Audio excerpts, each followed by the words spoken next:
नमस्कार बच्चों। अपन अपने बायोलॉजी सब्जेक्ट का कल एक टॉपिक पढ़ा था रक्त कणिकाओं का, और अपना टॉपिक था आरबीसी। एक क्वेश्चन रह गया था वहां आरबीसी का। एक क्वेश्चन तो मैंने आपको करने के लिए दिया था, वैसे एक क्वेश्चन रह गया था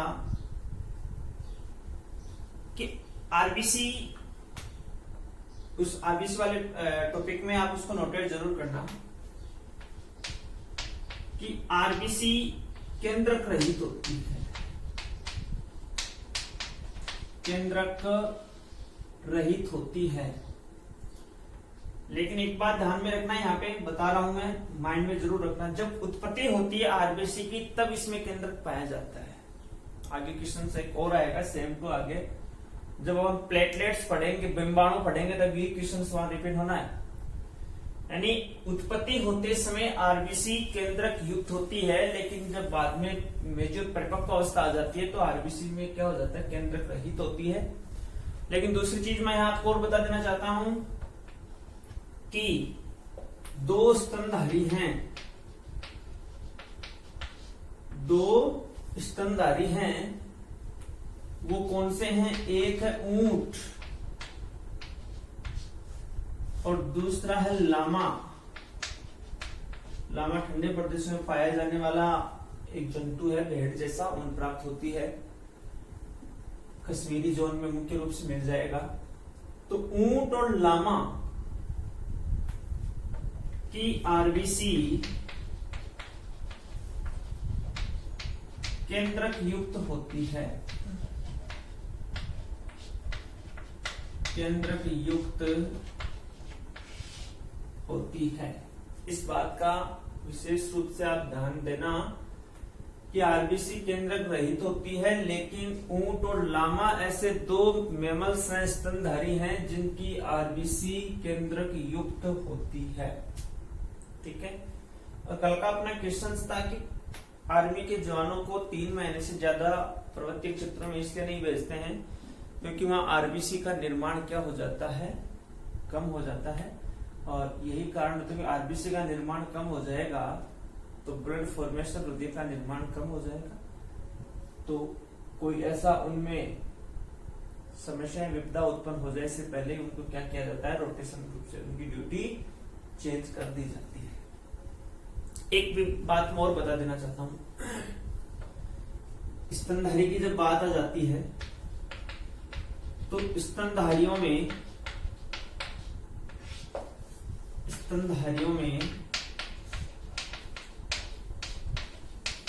सबसे बड़ी आरबीसी होती है हाथी की। इसकी होती है, हाथी की होती है। और स्तनधारियों में सबसे छोटी आरबीसी होती है, वो होती है कृष्ण मृग, जो काला हिरण है उसकी आरबीसी होती है, वो सबसे छोटी होती है। ये बात ध्यान रखना, स्क्रीनशॉट ले लेना। स्क्रीनशॉट लेके आरबीसी वाले पॉइंट में अपन को इसको क्या करना है, नोट करना है। और आज अपना नया एक पॉइंट रहेगा जिसको अपन बोल रहे हैं कणिकाओं में दूसरा पार्ट है डब्ल्यूबीसी। तो सेकंड अपना है डब्ल्यूबीसी, जिसको अपन ने ल्यूकोसाइट भी बोला था, श्वेताणु भी बोला था, श्वेत रुधिर कणिकाएं भी कहा था। तो डब्ल्यूबीसी की जब अपन बात करते हैं तो अपने शरीर का जो प्रतिरक्षा तंत्र होता है, उस प्रतिरक्षा तंत्र का एक महत्वपूर्ण पार्ट होती है डब्ल्यूबीसी, जो आज अपन बात कर रहे हैं कि हिंदुस्तान के लोगों का इम्यूनिटी सिस्टम काफी अच्छा है, प्रतिरक्षा तंत्र काफी मजबूत है।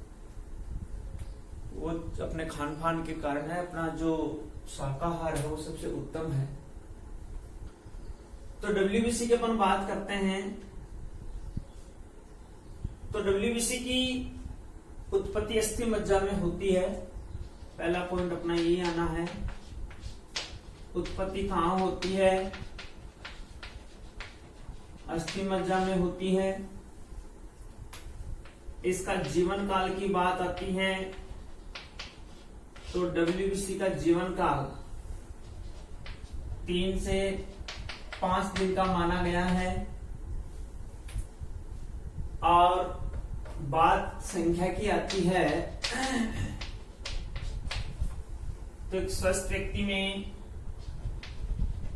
की संख्या 6000 से लेके 10,000 के बीच होती है।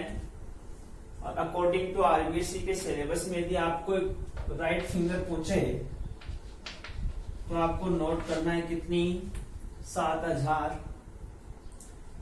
WBC की संख्या कम होना शरीर के प्रतिरक्षा तंत्र के कमजोर होने का संकेत है।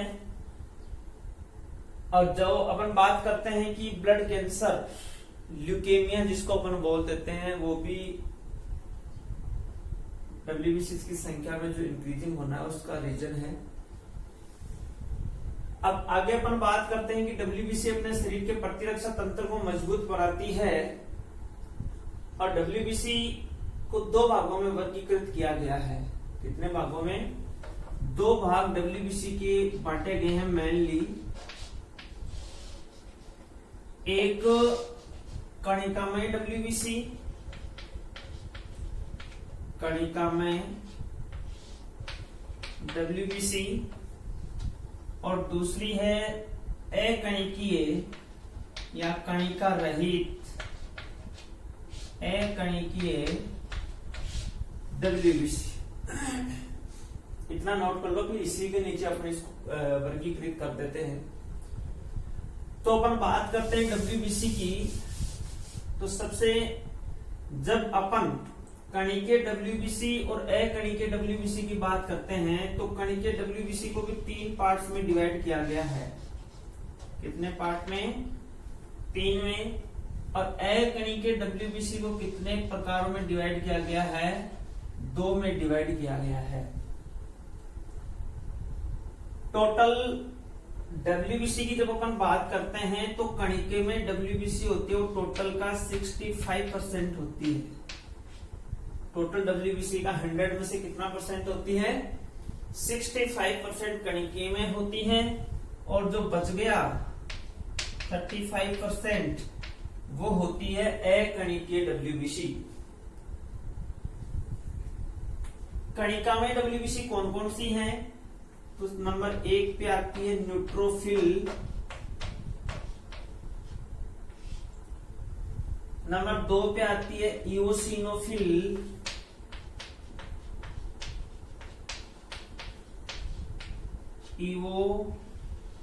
इओसिनोफिल, और नंबर 3 पे आती है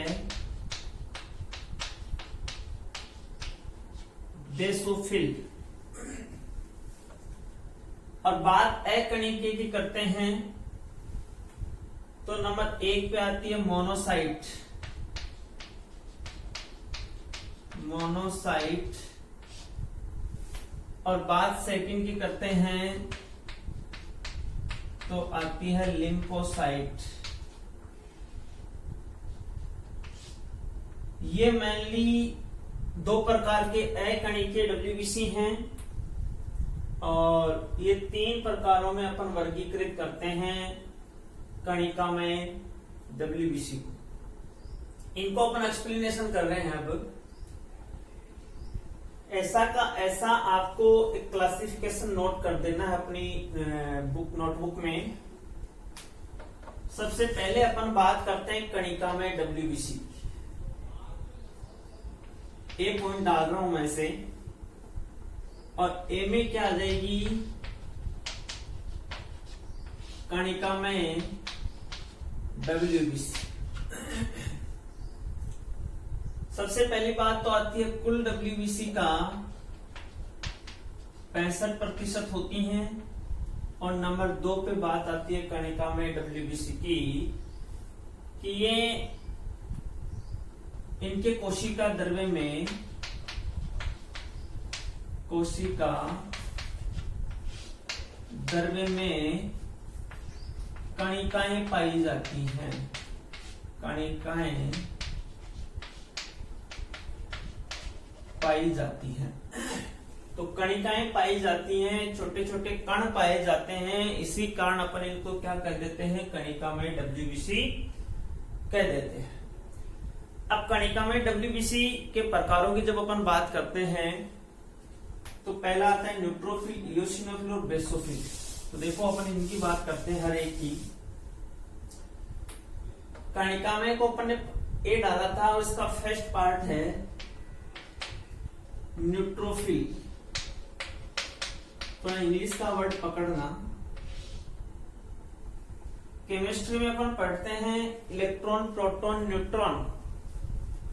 तो न्यूट्रॉन पे कोई चार्ज नहीं होता है, मतलब उदासीन। इसी प्रकार अपनी गाड़ी में जब कोई गियर नहीं होता तो गाड़ी न्यूट्रल में होती है, इसका मतलब उस पर भी क्या नहीं होता, कोई उदासीन गाड़ी चल रही। तो न्यूट्रोफिल को अपन हिंदी में बोलते हैं उदासीन रंजी। उदासीन रंजी हिंदी का वर्ड भी आप ध्यान में रखना, हालांकि ज्यादातर इंग्लिश का वर्ड ही आता है, लेकिन आप इसको ध्यान में रखना। न्यूट्रोफिल को अपन क्या कहते हैं, उदासीन रंजी कहते हैं। क्यों कहते हैं, ये भी रीजन है कि जो न्यूट्रोफिल है वो अम्लीय व क्षारीय, अम्लीय व क्षारीय दोनों अभिरंजकों से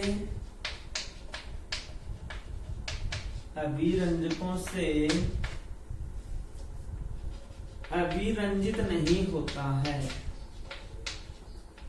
अभिरंजित नहीं होता है, इसका मतलब ये क्या है, उदासीन रंजी है।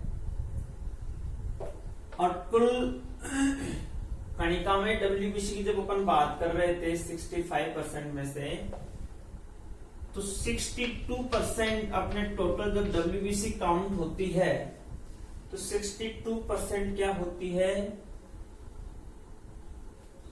न्यूट्रोफिल होती है। तो एक बात पहले नोटेट अपन को करनी है कि जो कणिकामय हैं, इन कणिकामय WBC को बहुकेंद्रक रूपी भी कहा जाता है। बहुकेंद्रक रूपी भी कहा जाता है। पॉलीन्यूक्लियोमॉर्फिज्म। अब देखना न्यूट्रोफिल होता है, अब वहां किस उसको देखना, इसको बहुकेंद्रक रूपी क्यों कहते हैं, क्योंकि इसमें जो एक केंद्रक होता है वो केंद्रक अनेक रूपों में क्या हो जाता है, विभाजित रहता है। जैसे न्यूट्रोफिल का जो केंद्रक होता है वो इस कंडीशन में मिलेगा आपको,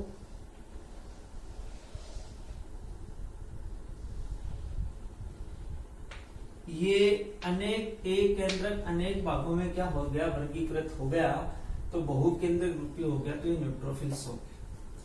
तो न्यूट्रोफिल्स, एक बात और ध्यान में रखनी है, न्यूट्रोफिल्स का सबसे महत्वपूर्ण गुण है, न्यूट्रोफिल में कोशिका पारण का गुण, कोशिका पारण का सबसे महत्वपूर्ण गुण पाया जाता है। कोशिका पारण, पार मतलब कोशिका को आर पार करने का,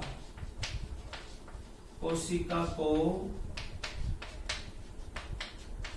आर पार करने का गुण है, वो सबसे ज्यादा पाया जाता है न्यूट्रोफिल्स में।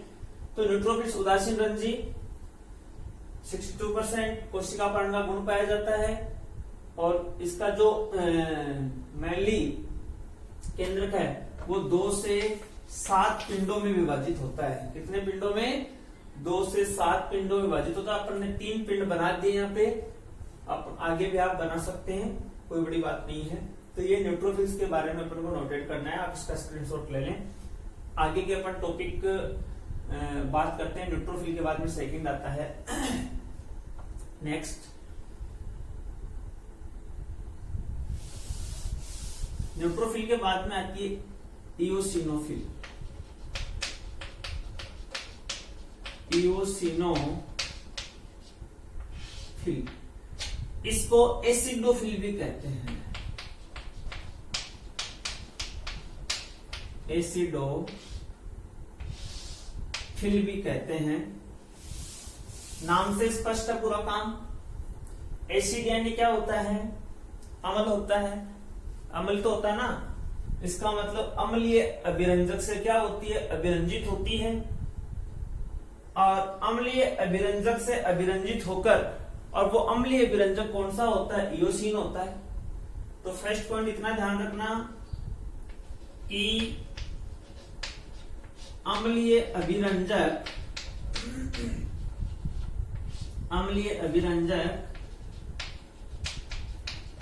इयोसिन से अभिरंजित होती है या होकर गुलाबी या लाल रंग में परिवर्तित। मतलब जब उसको अपन अभिरंजित करते हैं, स्टैन करते हैं, तो अम्लीय अभिरंजक इयोसिन, आप ये ध्यान रखना अभिरंजक कौन सा होगा? अम्लीय होगा। और कौन सा अभिरंजक है? इयोसिन है। उससे क्या होती है? अभिरंजित होती है। दूसरी बात, इयोसिनोफिल होती हैं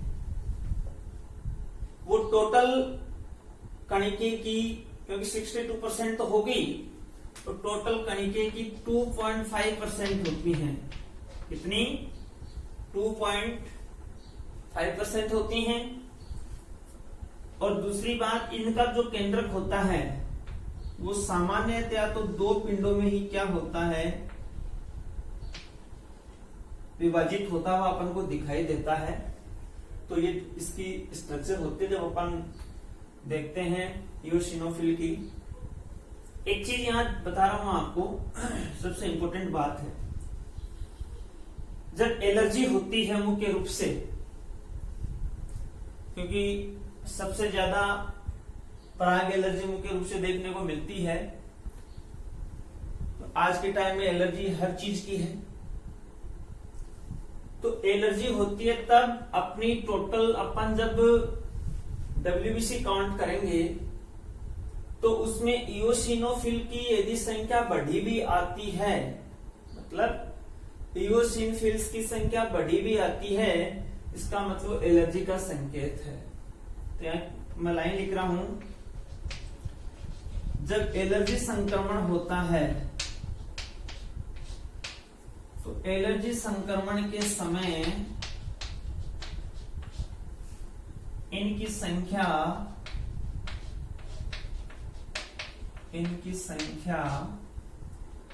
बढ़ जाती है। ठीक है। अब एक सबसे इंपॉर्टेंट इसका लक्षण है एंटी हिस्टामिक लक्षण। एंटी हिस्टामिक लक्षण इसका महत्वपूर्ण लक्षण है। तो ये इयोसिन के बारे में बात लिखनी है आपको, एसिडोफिल के बारे में बिंदु अपन को नोटेड करने हैं। अब अपना थर्ड आता है, इसका स्क्रीनशॉट ले लें। और अपना नेक्स्ट थर्ड पॉइंट आ जाता है इयोसिन के बाद में, ये सेकंड नंबर पे था। और अब अपन पढ़ेंगे थर्ड नंबर पे बेसोफिल। तो नेक्स्ट की बात करते हैं। थर्ड आती है बेसोफिल। बेसो का मतलब अपन क्षार को इंग्लिश में क्या बोल देते हैं? बेस बोलते हैं। और बेस यानी क्षार, अम्ल क्षार। तो बेस क्षार, इसका मतलब ये क्षारीय विरंजक से क्या है? अभिरंजित है। पहली चीज, क्षारीय अभिरंजक से अभिरंजित है।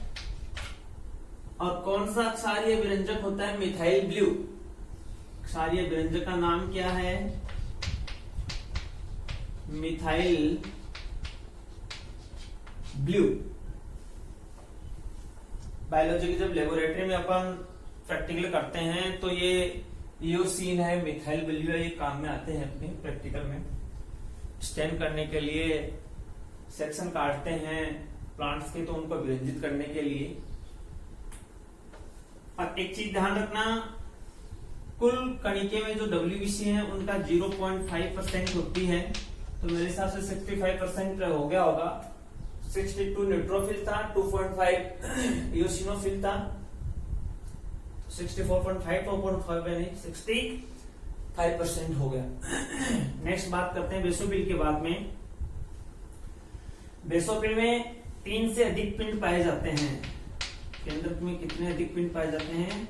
3 से अधिक, यानी ऐसी कंडीशन हो जाएगी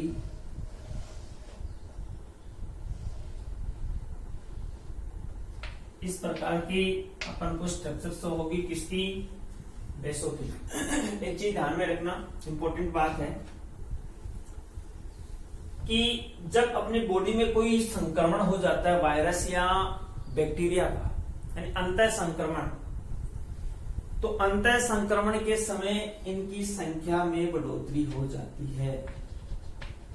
अंतः संक्रमण के समय संख्या में वृद्धि हो जाती है।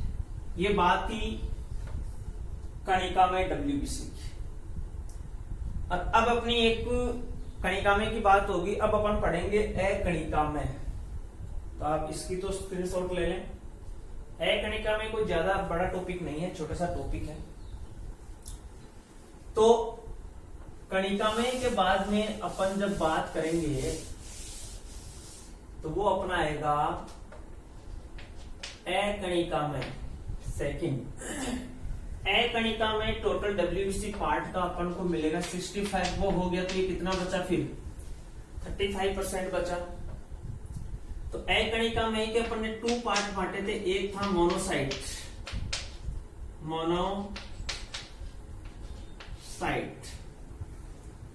और एक चीज ध्यान रखना, अकणिका में को एक केंद्र काणु भी कहते हैं। क्या कहते हैं? एक केंद्र काणु, मतलब उसमें एक केंद्र अनेक पिंडों में वर्गीकृत था कणिका में, लेकिन अकणिका में केंद्र केवल एक ही पिंड में विभाजित होगा, अनेक पिंडों में वर्गीकृत नहीं होगा। तो मोनोसाइट की बात करते हैं, और मोनोसाइट को टोटल अकणिका में